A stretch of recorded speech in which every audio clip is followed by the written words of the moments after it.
Pastor? Pastor? Pastor? Pastor? Pastor Buddy. Pastor? I'm sorry. Is this I you? gave him one job.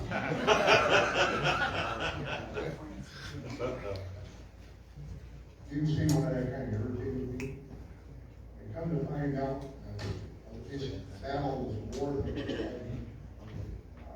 lot of it is internal, what they call. Is that volume good?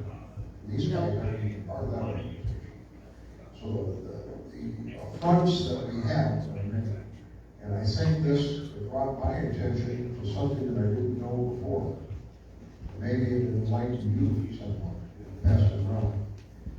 Earlier today, I read a town hall article that was left, none dare call it sedition. It goes on to explain more of the deep state with the CIA, the FBI, and the Justice Department, and who's working against this, or working for this impeachment. And I don't know about you, but I got nobody really asking me for opinion on how long it was, but I think there's a great deal of value. With that, Jim? Well, here's I'll try. One more statement on behalf of what we just seen here brings to mind something I learned real early in the beginnings of the Tea Party. That when our founding fathers came together with the Constitution, I think it was Benjamin Franklin stepped out of the room they were working in and was asked, "What do you have here?" And he turned to the woman and said, "You have a republic if you can keep it." This is if you can keep it. So tonight, we're going to have a speaker, and I want to give a little bit of information as to the knowledge of our membership before I call Mr. Ector to come and speak to us on what they call the red flag laws. How many people understand what is meant by a red flag law? You just raise your hand so I got an idea. Okay, what does it refer to? And so I hope that gives Mr. Ector a little bit of information how in depth he needs to go to educate everybody as to how we are being fooled again. You know, we got a lot of people out there that want to take their rights the Second Amendment way. If they can't do it directly, they'll find a roundabout way. In my opinion, this is one of the roundabout ways, one of the touchy-feely ways of who can be against that? Doesn't that sound reasonable? So at that, I'll call Mr. Ector up, and he will be speaking to us on the red flag laws, and hopefully get us a little bit more educated tonight. Good evening. How's everyone doing? I know it's sagging enough to keep it away from us, so I'll not come across as moving. It is indeed my joy and privilege to be before you all today because I get to talk about a topic that means a lot to me. It means everything to me that we have the Second Amendment. And with having the Second Amendment, we have the ability to use our arms, whether they are firearms or some other useful tool to defend ourselves.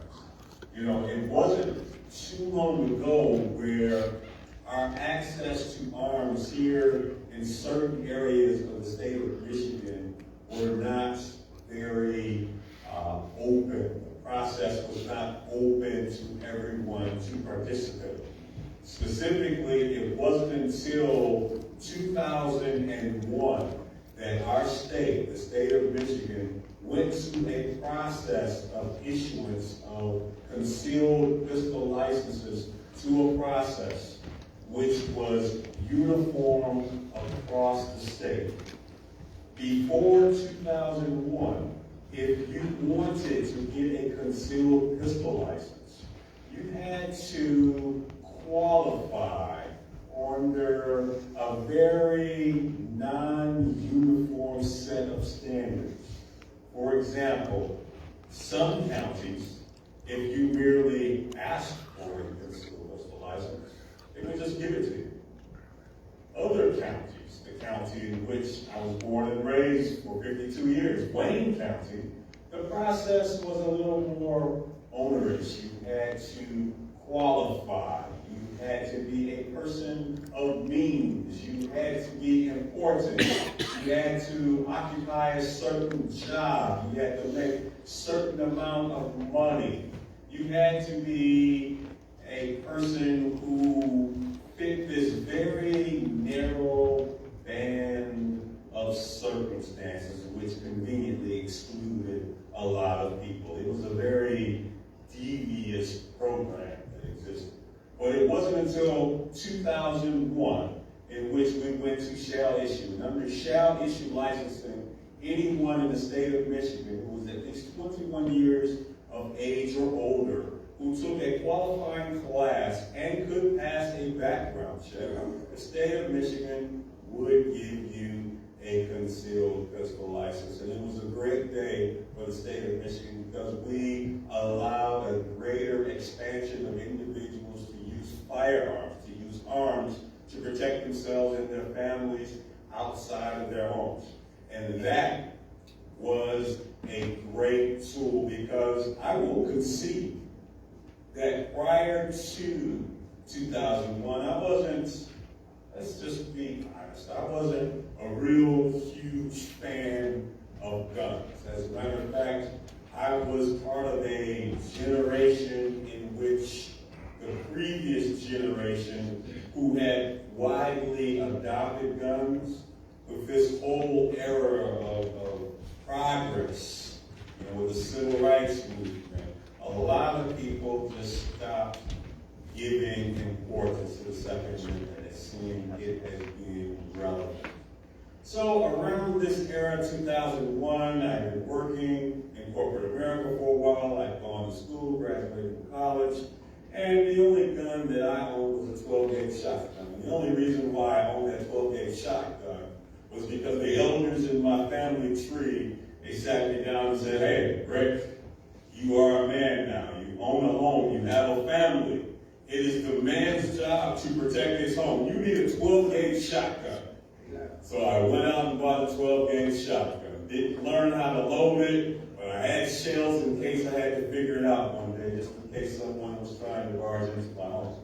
And so this process went on until, I don't know, sometime after, maybe a year and a half later, during the time of year reminiscent of today, when it gets dark in the early afternoon, say 5 o'clock or so. I was coming home from work, and as I was pulling my car into the garage, I started looking at all this weird stuff that seemed out of place. And I started putzing around in the garage and putting stuff in various places. And once I was through rearranging things, I walked out of the garage and locked the door. And then to my surprise, there were two individuals I did not know who produced a firearm and pointed at me and announced a rivalry. Well, that was a very pivotal moment in my life because it let me know that regardless of how great of a person I am, there are people out there who don't think very highly of me. People who are willing to take whatever I have because they have the means of exacting violence and using a gun to do that. And so in the aftermath of this violent encounter, I had a decision to make.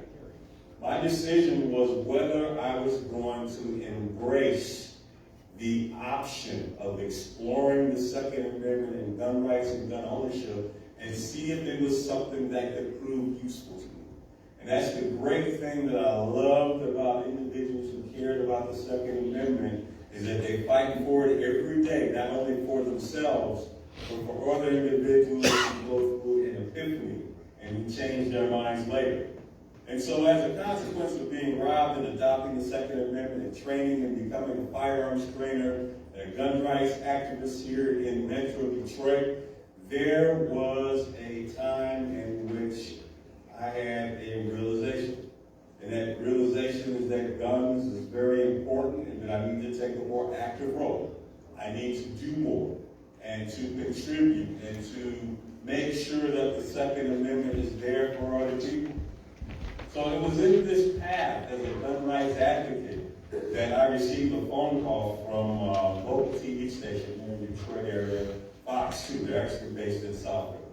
And they were doing an interview with State Representative House Rep Robert Wittenberg. Robert Wittenberg had came up with this law, this proposed legislation that he was trying to get introduced in the Michigan House. And I had never heard of these so-called extreme risk protection orders, or what some people are referring to as red flag laws.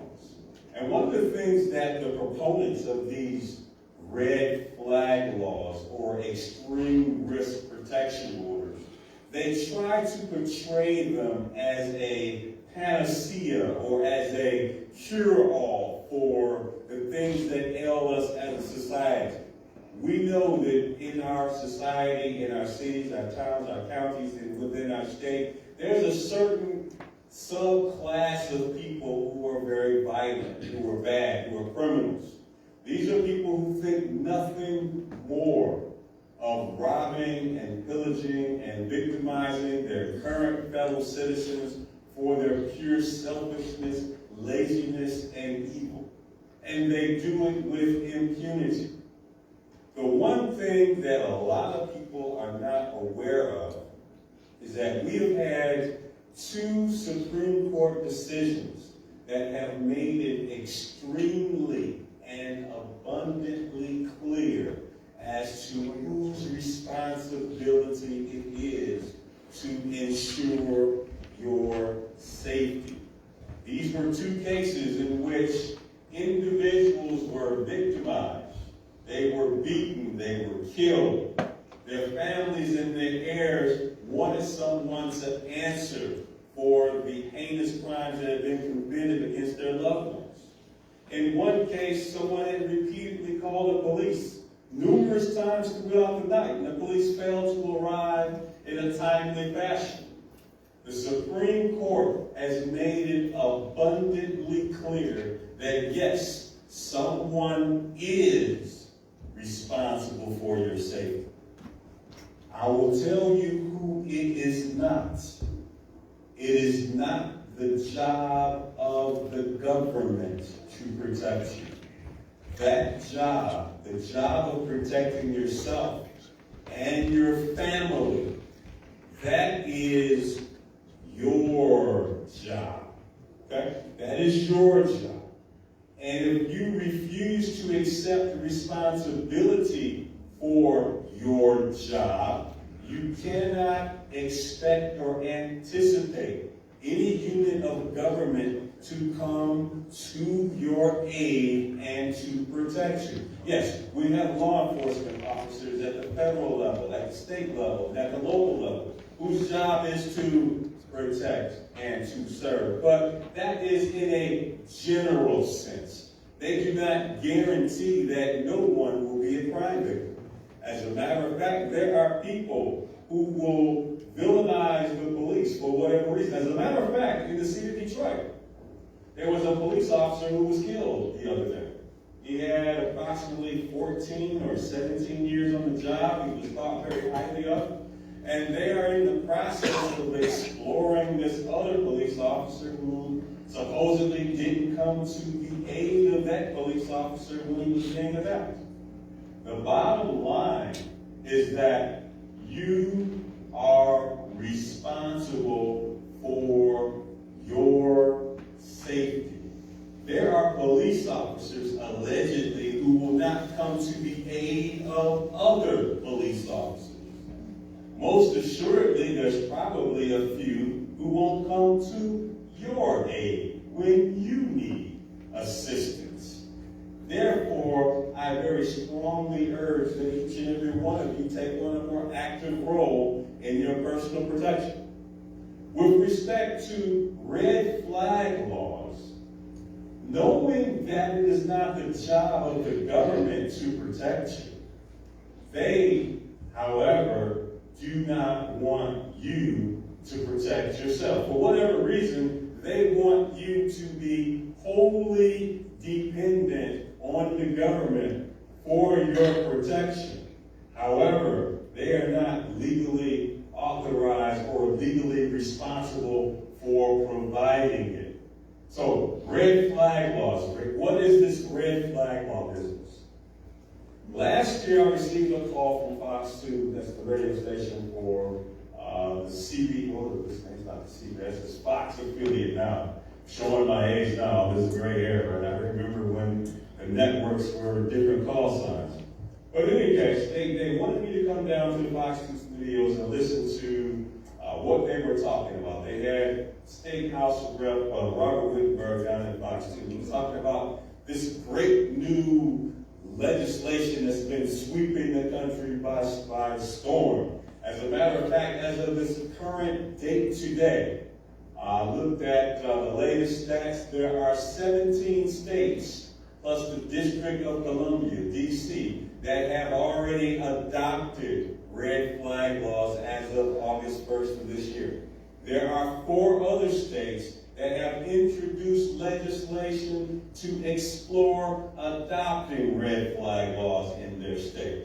Unfortunately, of those 4 states that are looking at adopting and implementing red flag laws, Michigan is one of them. Yes, we have elected officials here in this state, Mr. Robert Wittenberg and others, who are desiring to implement red flag laws here in our state. Well, gee, Rick, what is this red flag law business?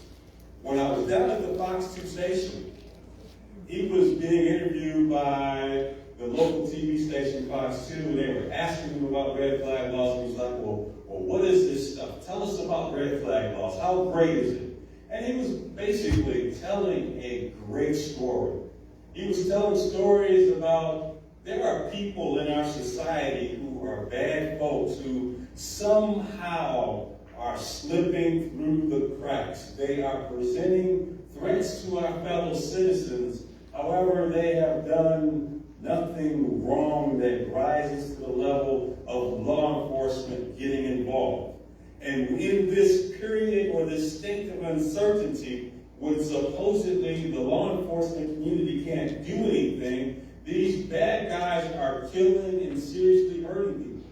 What these red flag laws, according to Wittenberg, would do would enact or provide an additional tool for law enforcement to keep all of us safe.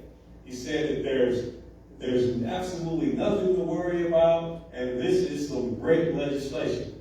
So, being a gun rights advocate here in the state, I got a call from Fox 2 to be down there, and they were asking me for my take on this legislation. And I said, well, from what I'm hearing, it sounds great. I've never heard of it before. I said, just offhand, just listening to what you're telling me, my concern is this concept called due process. Due process.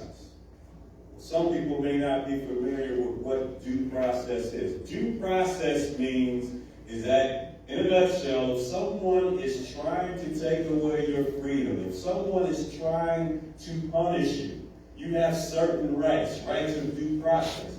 You have the right to know who your accuser is.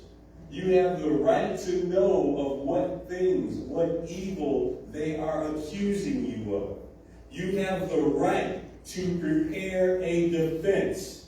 You have a right to a trial and to keep all of your rights until such time a jury of your peers has convicted you of a crime and made you eligible to be punished.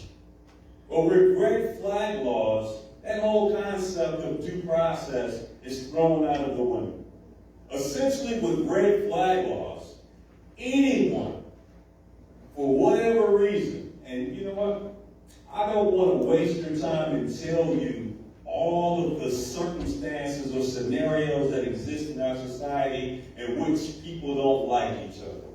You know, it'd be great if we all loved each other and we all behaved nicely, but hey, let's face it, sometimes some people don't get along. Maybe I don't like you because you are of a certain political affiliation. Maybe you support, in my opinion, the wrong candidate. Maybe you vote the wrong way. Maybe, just maybe, you're anti-gun, or maybe you're pro-gun. Whatever the reason, I don't like you. I mean, I don't like your Facebook post. Maybe you said something that offended me. Maybe you posted something about cats and doing something bad to animals. I don't like you. Some things can just be innocuous jokes, and then some people take it the wrong way. In these states in which they have these red flag laws, something as simple as an apparent joke can be taken out of context, and the police can be contacted. And a red flag law proceeding can be initiated. Under this legislation proposed by Robert Wittenberg, someone can make a complaint against you. Gee, Rick, what types of people? This is a literal laundry list of people. I'm going to recite to you the people, the classes of people who can initiate this right-stripping red flag law legislation against you. It could be a parent, son, daughter, brother, sister, grandparent, grandchild, uncle, aunt, first cousin, spouse, ex-spouse, parent of child in common. It could be someone you are dating, someone you used to date, someone who lives in the same household, someone with whom you used to live with in a household. It could be a former household member. It could be a family member. And get this, here's the catch-all phrase. It could be someone who you had a close relationship. In sum total, this is anyone that knows you. There are even people who can initiate a red flag law provision against you who do not know you. And this would be the law enforcement community. It could be a federal law enforcement officer, agent, a police officer, a sheriff, a deputy sheriff, a state police officer, or someone in the federal government. Literally, it could be anyone. So anyone could initiate one of these red flag proceedings against you. They tell this great story. It rises to a certain level of depravity and evil. So they decide to have a secret proceeding without notifying you, and they determine you have guns. You're a bad person. We're going to take your guns.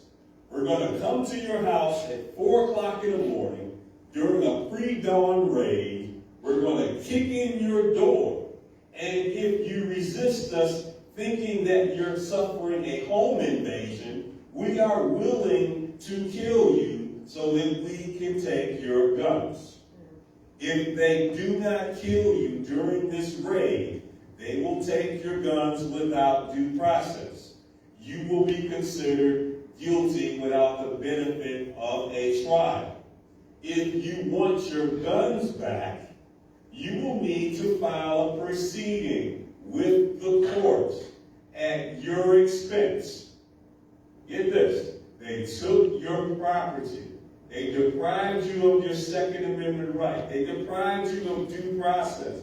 You are guilty before you have been conducted a trial in which they assessed your guilt or innocence. And now you have to pay to explore getting your property back. And this is the solution. It's a non-solution. Here's the bigger issue. The bigger issue is if they think that you are a danger, then they should explore getting you some help. If you are mentally deficient, if you are evil, if you have something wrong with you, in every state in the union, there is already legislation that exists on the books to have someone who is considered a danger to themselves, to have them involuntarily picked up and held against their will for evaluation for a period of time. Generally construed as 48 to 72 hours. And after being held under observation, if you're not deemed to be a threat, you will be released. The focus is on the person. It is not on the person's property. The legislation that's proposed by Robert Wittenberg is to put the focus on your property. If this legislation was to be enacted, they will kick in your door, risk killing you to steal your property, and they will leave you there, even though the implied argument is you are a danger, but they have no qualms whatsoever about not giving you help. They've diagnosed you as being deficient, as dangerous, but they are not giving you help. They just want your guns. That's all it is. It's a naked gun grab. So whenever a politician is ever proposing some legislation, do not assume that everything that they tell you about the laws that they want on the books, that they're exactly what they say they are. You have to actually go to the state legislature's website and look this stuff up. Look these bills up and read them. Trust me. Yes, they're not well-written prose. It doesn't rhyme. It doesn't sound good. They use all of these weird terms, but guess what? They define those terms. And yes, it can be rather boring. That's why we have coffee. Some of you saw me drinking coffee before I came up to the podium, to the microphone today. Drink coffee. Read it. You can understand this. In this information age, any information that we desire to learn about is on the internet. Most of you have a device in your possession right now, a cell phone if necessary. Read and look this stuff up. Because for whatever reason, there is a group of people who are working very hard and very diligently to take away your guns. I believe I know what that reason is. That reason is they know that whatever their ultimate plan for us, they can't do it if you are armed. The idea, the goal is to disarm you or to make you subject to having your arms taken away from you. Just think, all of you are here in this meeting today. You are all talking about quaint concepts and ideas such as liberty and freedom and justice. But what if your would-be overseers do not want you talking about such things? If you were subject to a red flag order, you could be silenced. You could have your guns and your right to dissent taken away from you. Heaven forbid we be one of those 17 states, along with the District of Columbia, in which the police, for whatever reason, after having determined that you should be subjected to a red flag, should have a pre-dawn raid executed upon your home, and if they don't kill you, they get to take away your guns and dare you to find or raise enough money to try to get your due process, to try to have your day in court. Yes, like I Drinking said. coffee every day didn't work. Like I said, I believe that this legislation is nothing but pure evil. And when I use strong language like evil, people are like, well, Rick, are you like kind of exaggerating? Like, no, I'm not. It's very serious. For whatever reason, should they deem you to be a person that is a trouble, they can go through a secret proceeding and conduct a raid on your house. And as I said before, if they conduct this raid, they are at jeopardy of possibly killing you. The whole purpose is not to save you or give you help. No, they just want your gun. That's it. That's it. This is particularly chilling. At the time that I did this speech, a few years back, there were 17 red flag states. There's now, I believe, 20, I think Michigan is the 24th. You know, we just implemented it mere days ago. So, you know, the future, as I predicted a few years back, the future is here. They have succeeded. They have got their precious red flag orders. And as I said in the video, it has absolutely nothing to do with getting you going. It's all about your guns. Because if you were a problem, they would take you under current law and get you some treatment. So, what in the world are we to do, right? We live in a red flag state. Well, gee, what are our options? I guess suffer through this law as best we can. Try to live, I guess, our best life. Try not to involve ourselves in certain situations in which we could be subjected to a red flag law. Les Brown, very popular motivational speaker, used to always say, OQP, OQP. Does anyone know what OQP was? Only quality people. Vet any and every person who desires to establish some type of relationship with you. All of the relationships that I talked about earlier, they're not all romantic relationships. They don't have to be. They can be familial, family, or friend relationships. The one catch-all phrase, the one catch-all classification that was under this red flag bill was anyone who claims to know you well. Well, gee, that's anybody. That's anybody. Rick's my Facebook friend. I feel like I know Rick. As a matter of fact, if I bump into Rick, I'm just going to walk over to him and just grab him and shake his hand. Right? No. You don't know these people.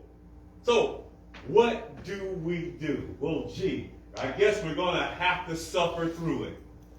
Because at any time, any one of us could be subjected to this stuff. Especially people that run around and accuse the government of infringing upon your rights. I could be a troublemaker. I could be a person who's starting to agitate the public, to invite them to do things like question your government and why they would do such a thing. And of course, with these laws on the books, they'll say something like, you're just paranoid. Oh, we would never do it to a good person. There are people in other states who are finding themselves waking up with police crashing through their homes and killing folks. I can't remember the name offhand, but it was what was her name? Breonna Taylor. She was at home with her boyfriend at the time. She was sleeping, and the police had one of these so-called red flag orders, and to make injury even worse, I believe it was alleged that they didn't even knock on the door. Right.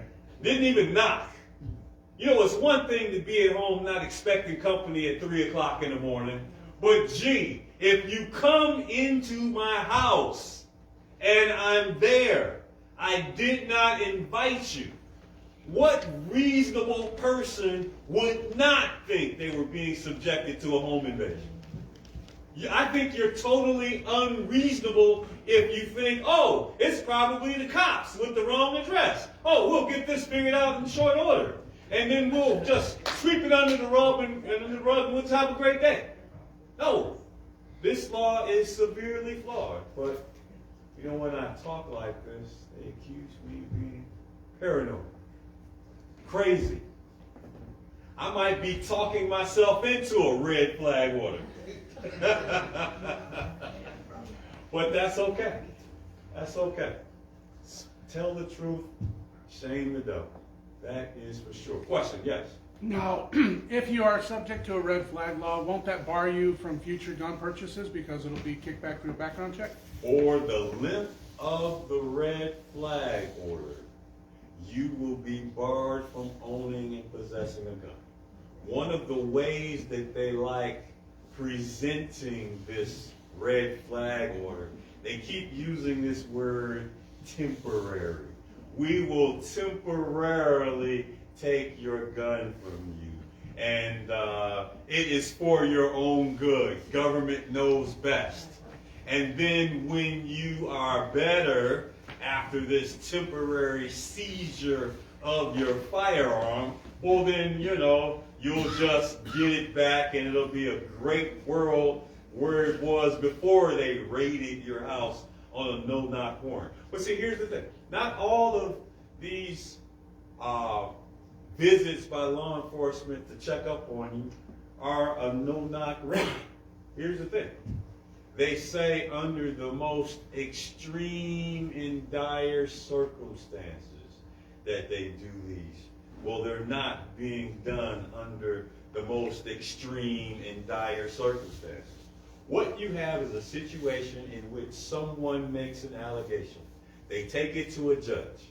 That judge is going to have to look at the documented circumstances in this secret proceeding and to make an honest judgment call based on the stated facts in the documentation he has in front of him. He has a decision to make. He may be concerned that if he makes a bad decision or a bad call based on these fine law enforcement officers and their testimony, well, gee, something bad can happen if I don't do something. And if something bad happens, the media is going to put it all out in the public and say, it's your fault because we came to you with this red flag petition and we gave you evidence and you failed to act. It's almost like putting a gun to the head of a judge and saying, we dare you not to sign it. There could be political ramifications and consequences if you do not. I just wonder how many judges are brave enough to say no to these emergency red flags. Their jobs are, for the most part, they're political. They have to run for office. They have to curry favor with the political party of choice. They have to seek their endorsements to get their names on the ballot and to get the people that are within their political circle to support them. Their jobs are highly political. How they get elected, the people that endorse them. And the thing is, what do they value more? Do they value getting those endorsements? Do they value being in those jobs? Do they value having all the trappings of their profession? Or do they really, truly care about each and every one of you? Push come to shove, well, I'll let you all make up your own mind. I don't tend to give anyone a blanket blessing.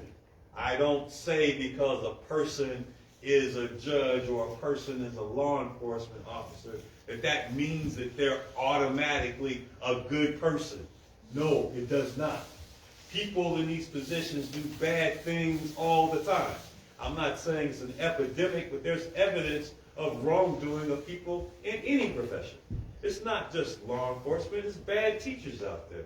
There's bad wait staff. There's bad people in every walk of life. How do I assess your character?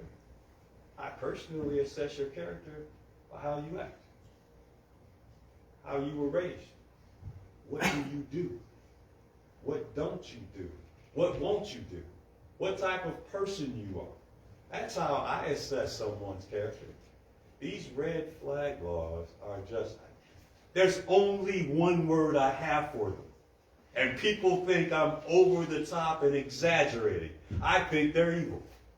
And I've given you my case as to why I feel that way. So, and the moral of the story, I guess, if you don't like red flag orders, the red flag law in general, there's a remedy for that.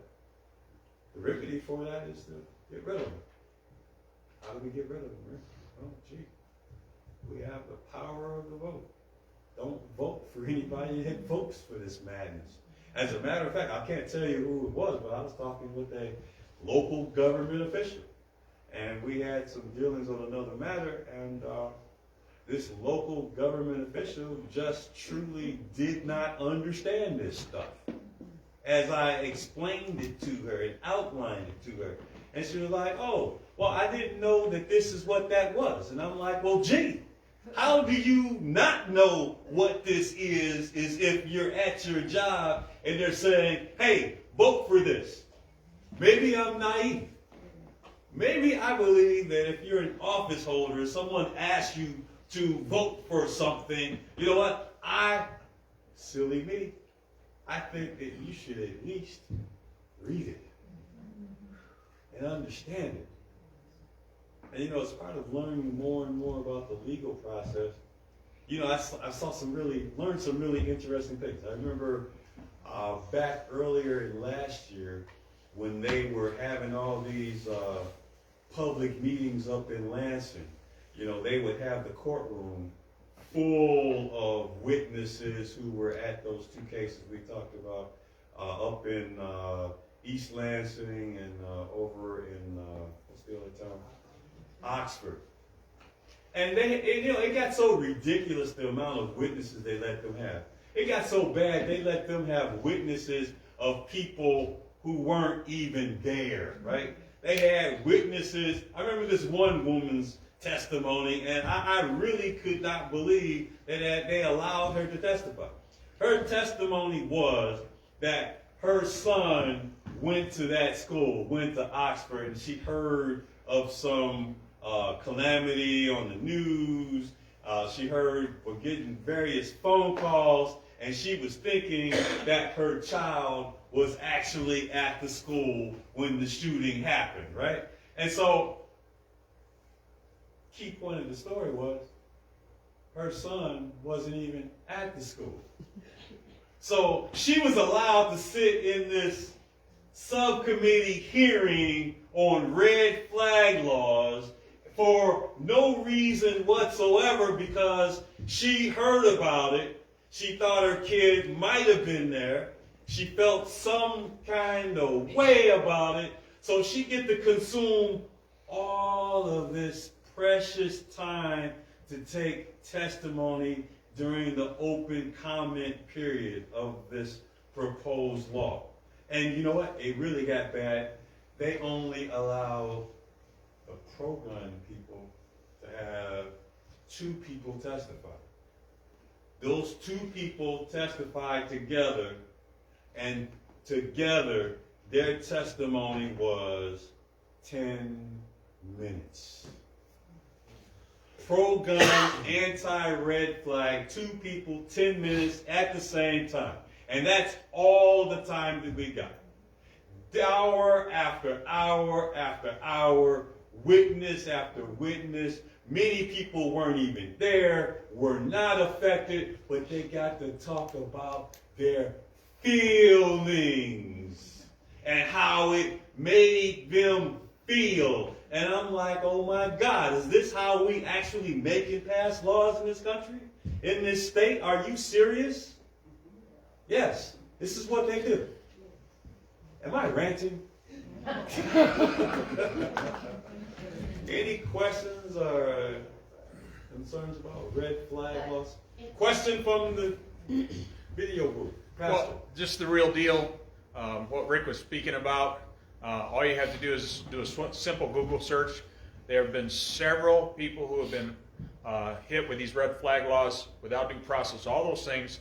And the first one of the ones early on in the infancy of the red flag laws was up in the state of Maine, I believe it was. And it was an ex-wife who called in on her husband. They did all this. They got to his door, and they kicked his door in.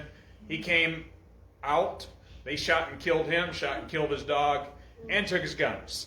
And then told the media what a bad person he was. So it's Constitution was written for reasons. So it sounds far-fetched to a lot of people that somehow somebody would do that. But it's happening, and there's a lot better way to handle that. Rick kind of dealt with that early on in his introduction of that. There was another question. Just, isn't there federal laws over all the states? I mean, our Constitution protects us from illegal search and seizure. So the states now are doing it, I mean, is it, I don't know, that's a lawyer question, I don't know if he's. It's a lawyer question, that's for I'm not sure. But what I will tell you this is that, I'm trying to remember what state it was. It's really funny because the people associated with the state, I actually know them, right? When I say I know them, how does Rick know me? I am last April, I was elected to the board of directors of the National Rifle Association. So by being on that board, it's me and 75 other people who plot the direction and the path of what the NRA is doing. And one of my fellow board members in his state, I'm trying to remember what state it was. Can't recall right now. I'm having a senior moment. But anyway, in their state, it was just announced less than a month ago that their state's red flag law was knocked down by using the Bruin decision. Bruin is like a major gun rights decision case that was handled by the Supreme Court, and we think in the gun rights community it serves as a potential blueprint to knock down these red flag laws all over the country where they exist. You know, it's just a question of finding the right case, being able to look at the material facts of those cases and see if a compelling argument can be made to knock these red flag laws down. We have one state that has done it successfully, and there's another state that's in the process of doing it. And man, I am confessing right now to having my senior moment, not remembering what state that is, but I'll tell you what, as soon as we're done for the day and I'm like on my way home. Are you referring to Yeah. Bruin? Yes. New York? Well, Bruin was used as the underlying case to knock down this red flag law in this particular state. And I can't remember what state it is, but it's New York. You know, New York. I still got it. I'm on delay. What is that like It's still a senior moment. It's still a senior moment, even though I recovered it before we were done today. Any other questions on these red flag laws? Oh man, let me tell you, like I was saying, it's just bad news. Yes. Not that they, because of the Oxford thing, I would say there was a lot of red flags. I mean, That were missed, that probably would have given yeah. people a cause for concern. Well, Yeah, some of the things that The were fact heard. that the school called the parents in the school, for, number one, why did the parents get called into school that morning? Someone had a concern, but someone didn't carry that concern, so someone had, I would say, a red flag. You know, and all these drawings and stuff that Ethan was doing. There's a lot of disturbing testimony. Yeah. And you know what? There were other people, an argument could be made that they should be equally culpable. I agree. That's why That I they said knew this. something, right? Right, that's why I said the school called the parents in that morning for a reason. So why didn't, now, you gotta, I mean, I have to be careful what I say, because I said something to someone that lives up in Oxford, and everybody has their own feelings. But I agree with the man that said her affair had nothing to do with it. She was a bad mother. She ignored her child, didn't get him the help that I think he wanted. Obviously, he was doing things for it. But you might question the person that called the parents in the first place. Yeah, there's I think in my personal opinion, right, I'm very opinionated, and many times I don't restrict myself and censor myself, but you know what? Yeah, I believe that there are more people who are culpable and responsible. Yes? Did you want to talk maybe a couple minutes about the sheriffs in Wright County that have stated they won't enforce these laws and they're signing resolutions? Well, my opinion on it? Yeah, talk about it. I mean, we know. I mean, it's you gonna know, happen. there are a lot of law enforcement officers, particularly sheriffs in particular counties, that tend to be, let's just say it, freedom loving, right? Gun owning, gun loving, gun honoring, Second Amendment. They look at it and they say, you know, this is wrong. And we, as the chief principal law enforcement agency in this area, in this county, we refuse to enforce it. We think it's wrong, and some have gone forth to say that it's unconstitutional. And you know what? It's that sheriff's prerogative to not enforce what he perceives to be an unjust law. Now, there could possibly be consequences, and those consequences relate to that sheriff's constituency. If enough people that he represents, if enough people whose votes he's counting on to remain in office and to get reelected, that will be the ultimate judge. That would be the ultimate determinant as to whether the people in your district, the people in your county, if they're on board, if they agree, and that you're on the same page, and it should be retained. Some sheriffs, I don't know. I'm guessing they have a good handle on their constituents before they take a stand. And if they don't, you know, good form on taking a stand anyway. Well, they did during the lockdown, perhaps. Shiawassee County, Tuscola County, Oakland, Palm. Yeah, Everybody north of there. that whole lockdown business, man, that's still got a taste in my mouth. But you know, the thing is, you know, and it's really interesting that you mentioned the lockdown because I do an annual free shooting event for women. And it was during the lockdown where there wasn't anything for people to do. They couldn't go to work, they couldn't in many cases earn a living, the kids weren't in school, so you had all these people at home, all their kids at home, nothing to do, so people were bored. And I just happened to have this free women's shooting event happen that weekend. And they could either stay cooped up in the house with the kids, or they could come hang out with Rick and his buddies, his crazy Second Amendment folks, and learn how to shoot for free. And ironically, that was the largest iteration of that event that we had. I mean, we had like a huge spike. I think the previous year we had only trained just under 1,000. And we doubled it just in that next year, we hit 2,000. And next year, of course, we dropped because everything came back online. But there's still steady growth, and I'm still committed to the program. As I stated earlier, over the 12 years that I've done it, we have trained roughly 9,000 women for free on how to shoot and operate a handgun, and looking to cross 10,000 this year.